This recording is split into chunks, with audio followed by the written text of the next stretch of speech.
حدیث پاک میں سجدے کا کوئی طریقہ بتایا ہے نا، کتنی ہڈیوں پہ سجدہ کیا جاتا ہے نہیں معلوم؟ مولانا جب بچپن میں مسجد گئے تھے تو سب کو جیسے سر زمین پہ رکھتے دیکھا، ہم نے بھی رکھنا شروع کر دیا۔ تجارت سیکھ کر کریں گے، بائک سیکھ کر چلائیں گے، کمپیوٹر سیکھ کر چلائیں گے، موبائل سیکھ کر چلائیں گے، سارے کام سیکھ کر کریں گے، اور اللہ کی عبادت بغیر سیکھے۔ اور کیا کہیں گے؟ ارے مولانا چھوڑو، یہ کیا لوگوں کو باریکی میں پھنسا رہے ہو تم لوگ؟ یہ مولانا لوگوں نے دین بہت مشکل کر دیا، اللہ نے آسان کیا تھا۔ مولانا کی کیا حیثیت؟ اس طرح کی بکواس کی باتیں کرتے ہو؟ ارے کیسے بھی پڑھو مولانا، اللہ قبول کرنے والا ہے۔ جب کیسے بھی پڑھو اللہ قبول کرنے والا ہے تو اس نے رسول اللہ کو کیوں بھیجا؟ وہ کہہ دیتا پڑھو جیسی مرضی آئے ہم قبول کر لیں گے، نہ، اس نے کیا کہا؟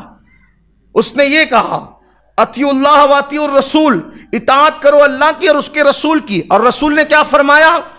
کیسے بھی پڑھو والی قبول نہیں ہوگی، صلو کما رأیتمونی اصلی، نماز ایسے پڑھو جیسے مجھے پڑھتا ہوا دیکھتے ہو، جیسے میں پڑھتا ہوں اس طرح مجھے دیکھ کر پڑھو۔ اپنی مرضی سے نہیں چلے گی تو کہیں ہماری وضو میں کمی تو نہیں ہے، ہمارے غسل میں کمی تو نہیں ہے، ہماری نماز میں کمی تو نہیں ہے، کیونکہ ہم نے کبھی سیکھا ہی نہیں۔ آپ کو بتا دیتا ہوں، اللہ کے رسول علیہ السلام نے فرمایا مجھے 7 ہڈیوں پہ سجدہ کرنے کا حکم دیا گیا ہے۔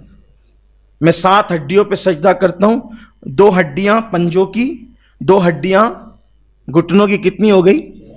کتنی ہو گئی؟ 4۔ 2 ہڈیاں آپ کے ہاتھوں کی، کتنی ہو گئی؟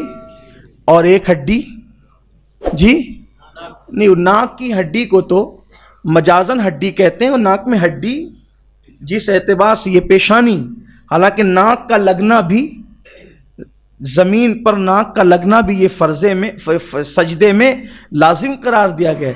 اگر آپ کی ناک کا یہ حصہ، آپ کی ناک کا یہ حصہ زمین سے مس نہیں ہوتا تو آپ کا سجدہ نہیں ہوتا۔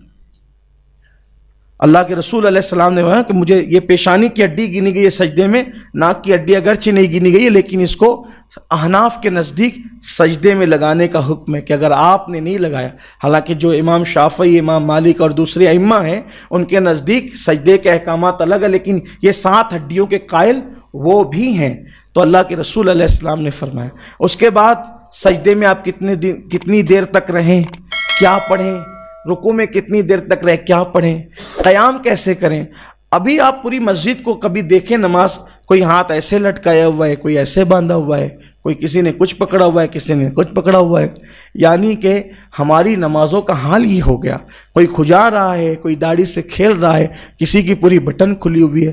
کتنی شرم آتی ہوگی اس وقت، بولنے بھی اچھا نہیں لگتا۔ نوجوان لڑکے، بلکہ نماز لوگوں کی فاسد ہوتی، نوجوان لڑکے آج کل کے جو نماز پڑھتے ہیں جینس پہن کر آتے ہیں، شارٹ پہنتے ہیں، جب وہ رکوع میں جاتے ہیں تو رکوع میں جانے سے تو اوپر کے کپڑے کھنچ جاتے ہیں، نیچے کے کپڑے اگر وہ بیلٹ وغیرہ لگائے اور کپڑے سخت ہیں وہ ایسے اٹھ جاتے ہیں، تو یہ جو کمر کی ہڈی کا حصہ ہے وہ کھل جاتا ہے، اکثر و بیشتر کھل جاتا ہے۔ اور یہ احناف کے نزدیک یہ حکم ہے کہ ستر عورت ناف سے لے کر گھٹنے تک ہے، اگر وہ نماز میں کھل جائے اتنی دیر تک کہ 3 مرتبہ سبحان اللہ کہا جا سکے، اتنا ستر عورت کا کوئی حصہ کھل جائے، نماز فاسد ہو جائے، نماز فاسد ہو، نماز گئی، ختم ہو گئی، بغیر توڑے نماز ٹوٹ گئی۔ اب بتائیں آپ کتنوں کی نماز ٹوٹتی ہے؟ کم از کم یہ ہو کہ جب مسجد میں آ رہے ہو تو اس طرح سے آؤ کہ اپنی بھی نماز بچے، دوسروں کی بھی نماز بچے۔